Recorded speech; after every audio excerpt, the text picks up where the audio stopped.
दंत चिकित्सक doctor RP Srivastava ने स्वास्थ्य सेवा के 50 साल सफलतापूर्वक किए पूरे।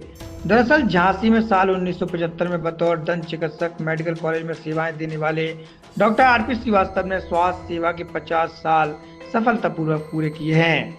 देश की पूर्व प्रधानमंत्री स्वर्गीय इंदिरा गांधी ने भी बेहतर दंत चिकित्सीय सेवाओं के इमेज में बेस्ट टीचर का भी अवार्ड देकर उन्हें सम्मानित किया था। बुंदेलखंड में दांतों की अच्छी देखभाल, दांतों में होने वाली बीमारियों को लेकर जागरूकता का ऐसा जाल फैलाया उन्होंने, जिसमें लोगों को अपने दांतों को लेकर हमेशा सजग रहना सिखा दिया। दांत की बेहतर देखभाल कैसे की जा सकती है, दांतों में होने वाली बीमारियों को कैसे रोका जा सकता है, इसको लेकर खुद 50 साल से सफलतापूर्वक दंत चिकित्सीय सेवाओं को बुंदेलखंड में देकर डॉक्टर आरपी श्रीवास्तव से ही आप सुन लीजिए। मैं मेडिकल कॉलेज झांसी में वर्ष 1975 के एंड में आया था और 2019 तक मैंने मेडिकल कॉलेज में दंत चिकित्सा संबंधी सेवाएं दी। इस 50 वर्ष के सेवा काल में मैंने अपने छात्रों के पठन पाठन के अतिरिक्त बुंदेलखंड के जनमानस में दंत स्वास्थ्य संबंधी जानकारी हेतु विशेष प्रयास किया। जिस पहले लोगों को दांतों की बीमारियों के संबंध में जानकारी नहीं थी और उनका केवल एक ही सोचना था कि दांत का डॉक्टर केवल दांत उखाड़कर दांत लगाने के लिए है। परंतु बढ़ते हुए इस आधुनिक युग में दंत चिकित्सा में बहुत सी जो है अन्वेषणों के आधार पर तमाम विधियां डेवलप हुई हैं। मैंने बुंदेलखंड के ग्रामीण क्षेत्रों में उनका दंत परीक्षण, स्कूलों में जा कर के बच्चों का दंत परीक्षण और बुंदेलखंड के विभिन्न शिक्षिकाओं में दंत स्वास्थ्य संबंधी जागृति हेतु विभिन्न प्रकार के लेक्चर्स एवं हैंडीकैप्ड बच्चों में दंत चिकित्सा किस प्रकार की जाए, उन्हें कैसे समझाया जाए कि दांतों की सफाई आवश्यक है, पर विशेष योगदान दिया है। जिसके फलस्वरूप अब दंत जागृति बुंदेलखंड में अपना प्रथम स्थान ले रही है। बुंदेलखंड की में पाई जाने वाली बीमारियों में मुख्यतः सब म्यूकस फाइब्रोसिस, जिसमें कि मुंह का कम खुलना और ये गुटखा खाने वाले और तंबाकू खाने वालों में प्रचलित हो रही है, जो कि आगे चल के एक कैंसर का रूप ले लेती है, जिसके बारे में जनमानस बुंदेलखंड का अनभिज्ञ था। उनमें जागरूकता लाई गई और गुटखा और तंबाकू और सिगरेट के सेवन में कमी पाई गई। इसके अतिरिक्त दांतों की दो प्रमुख बीमारियां हैं, एक तो पायरिया है और दूसरा दंतक्षय है, जिसके बारे में जनमानस में भ्रांतियां फैली हैं कि यदि दांत में दर्द हो रहा है तो हींग दबा लीजिए या लौंग दबा लीजिए या झाड़ फूंक करा लीजिए। बहुत सी कथाएं सुनने में आती है जिसमें पेड़ पर कील डाल करके ठोक करके दांत के दर्द को ठीक किया जाता है या कान में दवा डाल करके दांत को ठीक किया जाता है, लेकिन ये सब भ्रांतियाँ हैं।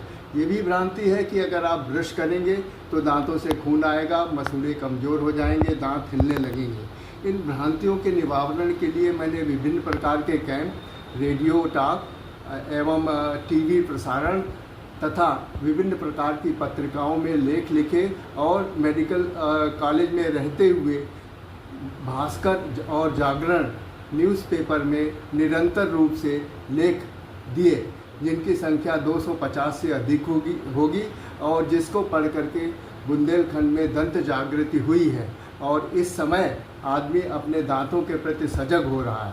बच्चों के प्रति बहुत सी भ्रांति थी, जिसमें कि लोग बच्चों के दांतों का उपचार नहीं कराते थे। फलस्वरूप छोटे बच्चों में दांतों की दो रोज़ पाई जाती थी, एक दूध की और एक जो है परमानेंट दांत की, और उससे उनका चेहरा कुरूप हो जाता था। जब बड़े होते थे तो तिरछे और बाहर निकले दांत होते थे। इस संबंध में जानकारी देने से अब अभिभावकों में, पेरेंट्स में बच्चों की दांतों संबंधी सलाह के लिए जो है आ करके वे उचित सलाह ले रहे हैं और उससे उनकी बीमारियां भी कम हुई हैं। जहां तक कि दंत क्षय की बात है, दंत क्षय हमारे मुख में खाना खाने के बाद जो भोजन के कण चिपके रह जाते हैं, उनमें दो प्रकार के बैक्टीरिया उत्पन्न होते हैं। एक बैक्टीरिया दांतों को अटैक करते हैं और दूसरे बैक्टीरिया मसूड़ों को अटैक करते हैं। यदि ये बैक्टीरिया दांत को अटैक करते हैं तो दांत में कीड़ा लगना या सड़न, आम भाषा में जो बोला जाता है, वो उत्पन्न होता है। कीड़ा नाम की कोई चीज़ दांत में नहीं होती है।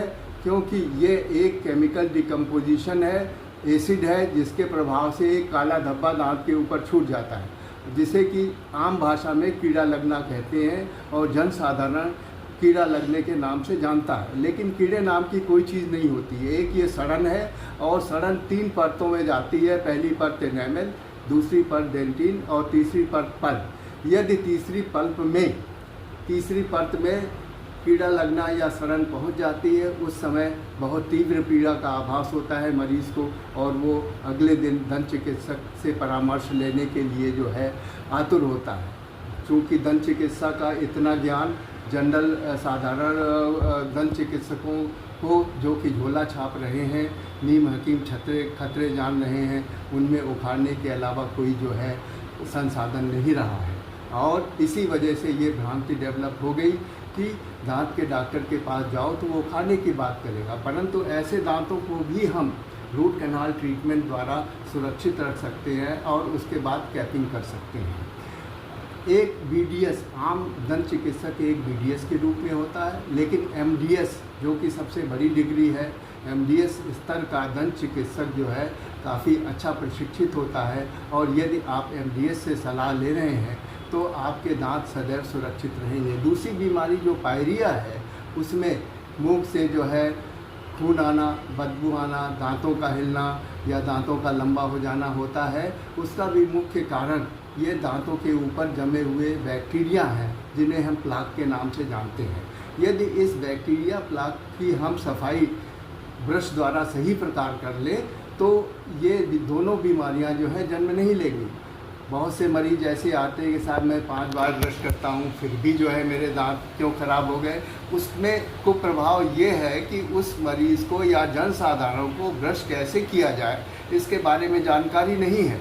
वो ब्रश या दातून को एक पर्टिकुलर डायरेक्शन में घिसता है, उस घिसने से दांतों की जड़ें जो हैं वो खुल जाती हैं और उनमें पानी लगना स्वाभाविक हो जाता है, जिससे कि एक भ्रांति डेवलप होती है कि अगर हम ब्रश ज़्यादा करेंगे तो हमारे दांतों में पानी लगेगा। तो brushing, any kind of brushing effective नहीं होती है। सही तरीके से ब्रश करने का तरीका एक प्रशिक्षित MDS डॉक्टर से सीखना आवश्यक है।